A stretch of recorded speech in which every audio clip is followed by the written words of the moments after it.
Olá, olá, gente. Boa tarde, boa noite ou bom dia, não sei quando você está ouvindo. Eu sou o Cauã, Eu sou o Felipe e hoje a gente veio aqui visitar o CRAN, Centro de Referência de Atendimento à Mulher.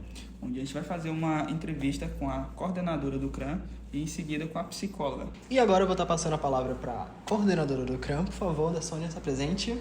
Olá, boa tarde, Cauã, boa tarde, Felipe. É um prazer receber vocês aqui. Bom, o CRAN, é o Centro de Referência e Atendimento à Mulher, onde nós atendemos mulheres vítimas de violência doméstica. Este centro é um dispositivo da Secretaria de Políticas para a Mulher. Apesar do CRAN ser um órgão do município, atualmente ele está localizado dentro da Casa da Mulher Maranhense, onde funciona também outros órgãos de atendimento para a mulher, como a DEM, que é a Delegacia Especializada para a Mulher, Defensoria, Vara Especializada, como também a Defensoria e a Patrulha Maria da Penha. Então são 6 órgãos dentro da Casa da Mulher Maranhense. Todos esses órgãos compõem a rede de enfrentamento ao combate à violência doméstica. Tá, agora falando um pouco mais sobre a equipe técnica presente hoje. Como é que ela está atuando exatamente, como é que está a composição dela. Nós temos 2 psicólogas, uma que atua no período da manhã, uma atuando no período da tarde e uma assistente social.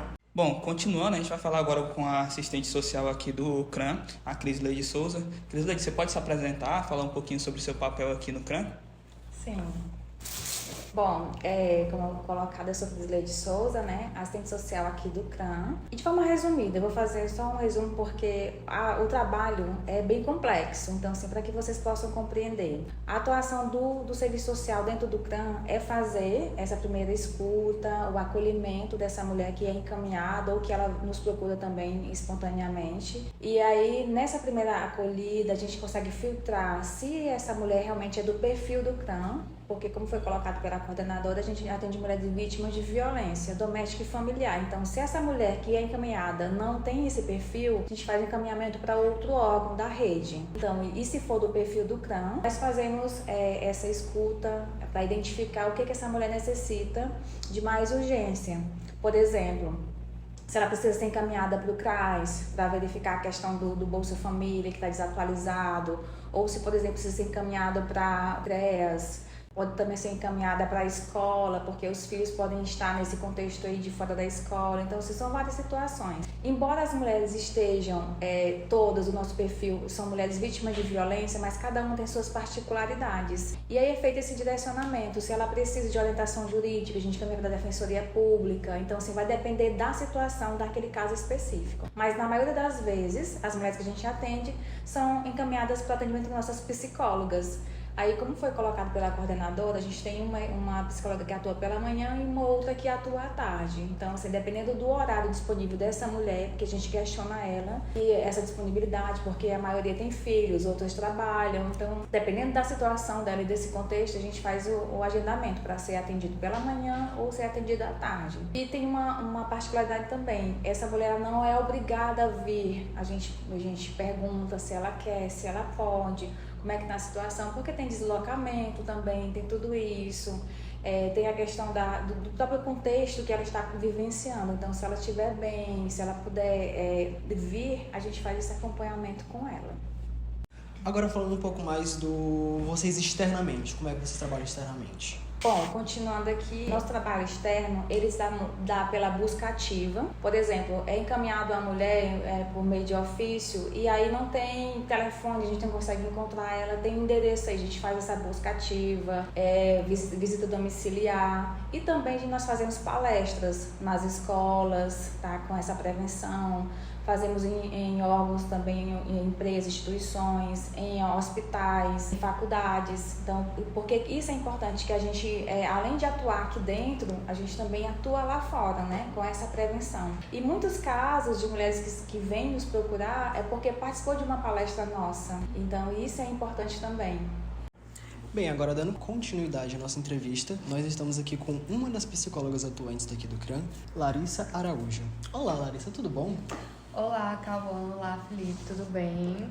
Então, eu sou a Larissa, sou uma das psicólogas aqui do serviço. Eu trabalho no turno vespertino. Então, Larissa, você pode falar aqui pra gente como que é a atuação do psicólogo aqui no CRAM? Bom, nós como profissionais, né, dentro da psicologia, aqui a gente tem o papel, assim como assistente social, de acolhimento. Inicialmente sempre vai ser o acolhimento, porque a mulher que chega aqui, ela chega em estado de vulnerabilidade. Trabalhar com violência não é algo fácil. E o nosso objetivo aqui, o que eu sempre falo para elas é fazer esse acolhimento, sabendo o que elas precisam, tanto do nosso acompanhamento aqui interno, quanto de outras demandas também, de outros serviços, a ajudar ela a se fortalecer em relação à autoestima dela, porque é algo que vem bem fragilizado. Ela conseguir aí entender o que é violência, quais são os tipos de violência, como ela pode enfrentar essa situação e de que forma ela pode sair dessa situação. Quais são os órgãos que ela conhece e que ela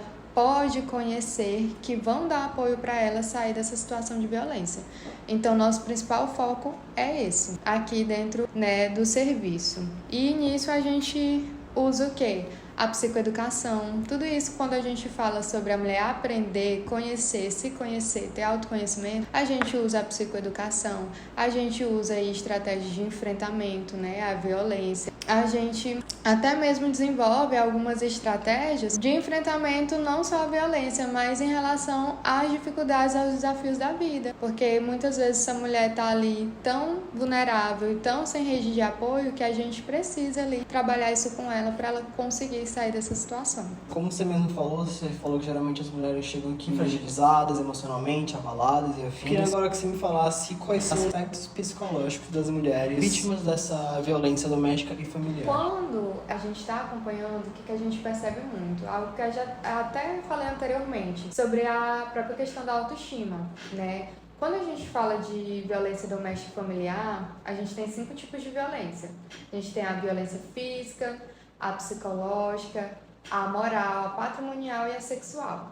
Todas essas violências, elas vão afetar a saúde mental da mulher, consideravelmente. Então, uma que é bem presente e, inclusive, está concomitante com as outras violências é sempre a violência psicológica. Então, assim, essa mulher, a mulher que ela sofreu uma agressão física, ela, antes de sofrer uma agressão física, ela também ali sofreu algum tipo de violência psicológica, alguma diminuição, inferiorização, humilhação. E até o próprio fato dela sofrer uma violência e ela tá ali marcada, né, tá com alguma evidência corporal e andando na rua, isso ela já tá em sofrimento, né, de outras pessoas estarem reconhecendo ali que ela sofreu, foi vítima ali de alguma agressão física. E aí, o que a gente percebe? Que a maior parte das vezes as mulheres elas estão com a autoestima baixa, né?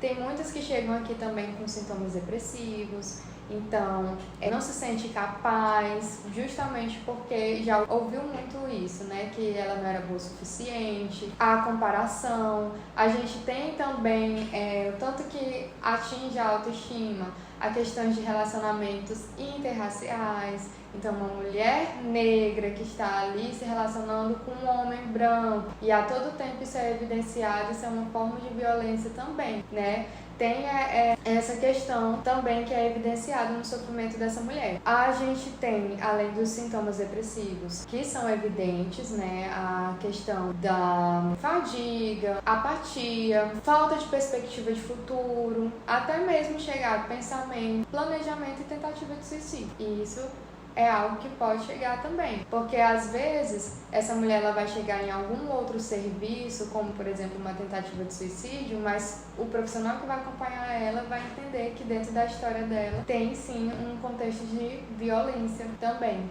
que não só auto-infligida, mas violência de outra pessoa contra ela. E foi ali uma estratégia que é disfuncional, né? Que é algo que foi a única saída que ela viu e tentou. E aqui a gente trabalha justamente com isso para mostrar que existem outras saídas, outras estratégias. A gente também tem muitos sintomas de ansiedade. Então, imagina só, se você tá numa situação de perigo, seu corpo ele vai ter um alerta, ele vai estar hipervigilante, às vezes você não vai conseguir se alimentar, ou vai se alimentar de forma compulsiva, às vezes você não vai conseguir dormir. E tudo isso relacionado ali à ansiedade é compreensível porque a pessoa está se sentindo em situação de perigo, né? E é isso algo que a gente conversa bastante com ela. E nisso, a gente identificando, né, demandas que ultrapassam a nossa assistência aqui dentro do serviço, a gente também faz encaminhamento, por exemplo, para o CAPS 3, se for a questão, e aí a gente tem a divisão, né? Vou falar aqui na ordem certinha. A gente faz encaminhamento para ambulatório de saúde mental, quando a gente tem ali transtornos mais leves e moderados, ansiedade, depressão. Fazemos encaminhamento para lá, por quê? Porque lá é um serviço de saúde mental que tem uma equipe multiprofissional que vai estar acompanhando essa mulher de forma complementar. Assim como o CAPS 3, que aí a gente já tem transtornos severos e persistentes, como também o CAPS AD, porque existem mulheres também que estão mais propensas a fazer uso abusivo de alguma substância devido a essa questão da situação de violência doméstica e familiar. Você pode falar pra gente há quanto tempo você atua como psicóloga aqui no CRAM? Então, estou aqui desde 2020, vim pra cá exatamente no auge ali da pandemia, em abril de 2020. Então, teve 4 anos que estou aqui no serviço. E nesse tempo que você está atuando aqui, você pode citar pra gente um caso que mais te impactou, mais te marcou durante essa tua trajetória atuando aqui no CRAM? Posso sim. Assim, são vários casos, né, várias situações. Tem muitas histórias que são parecidas, mas a gente consegue ver a individualidade, né, de cada um. Porque cada pessoa e cada relação é única. Como a gente já falou anteriormente, existe a violência doméstica e a violência familiar, né? Além das questões aí de violências entre relacionamentos, né? Quando a gente vê ali o ciclo da violência doméstica e tudo dentro de alguns relacionamentos, entre namorado, namorada, namoradas também, porque a gente também atende mulheres lésbicas, também atendemos mulheres trans. A gente também tem algumas violências que acontecem em situação familiar, que é de um pai com a filha, de um tio com a sobrinha, do irmão com a irmã, e de todas as formas, todos aqueles tipos de violência, inclusive, que eu citei para vocês, os 5 tipos.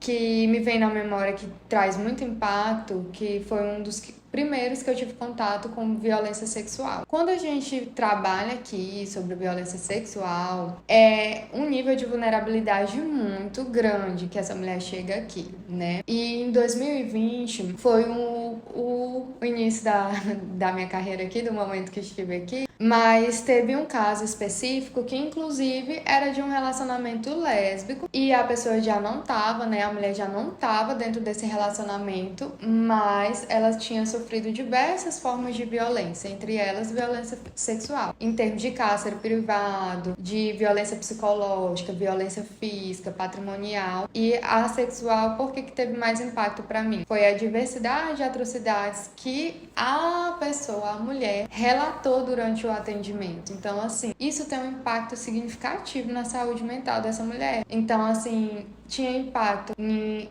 ela conseguir olhar para o próprio corpo, ela conseguir ali sair de casa, conversar com outras pessoas, o que ela tinha ali da autoestima dela, o quanto que ela tinha de vergonha, de não ter ido procurado profissionais, né? Porque a gente, dependendo aí do tempo que a pessoa sofreu violência sexual, ela precisa ser encaminhada, por exemplo, para um serviço de saúde, o Hospital Municipal de Imperatriz, para fazer a profilaxia e tudo e tal, para tomar as medicações, para ter essa ressalva aí para ela não ter as ISTs, né? E aí, esse caso dela já tinha passado, todas as situações já tinham passado, mas ela queria esse atendimento. Foi, se eu não me engano, foi de forma demanda espontânea, ela não queria fazer denúncia, ela queria acolhimento, ela queria ser ouvida.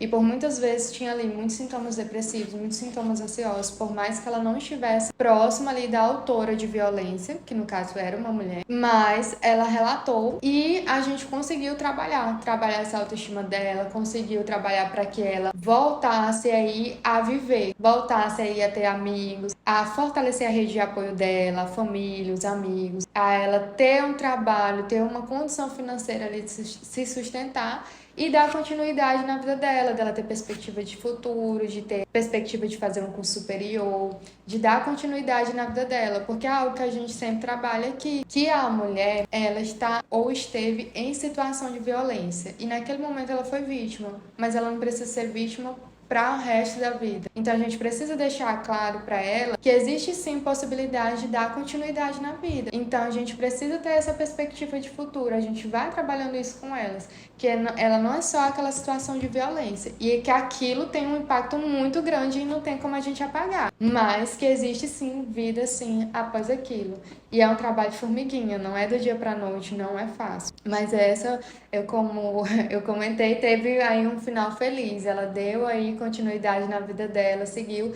E isso é muito bom. Eu fico muito grata quando a gente está no processo de alta aqui, do acompanhamento, porque eu digo para elas, olha a diferença de como você entrou aqui a primeira vez e como é que você está saindo. O quanto você se fortaleceu, o quanto você está sendo capaz de fortalecer outras mulheres. E elas sempre indicam também, quando elas reconhecem no ambiente alguma mulher em situação de violência, seja ela qual for, elas reconhecem e indicam o serviço também. Você acha que esse caso ele te afetou durante nesse quando você período? tava, Sim, assim, quando eu falo assim, me afeta porque eu acho que eu fiquei muito chocada com os níveis de situações que foram relatadas, né, que foram com muitos detalhes. E eu ainda não tinha tido contato dessa forma, né, de forma extrema. Mas, olha só, nós, profissionais da psicologia, precisamos também sermos acompanhados com atendimento psicológico também.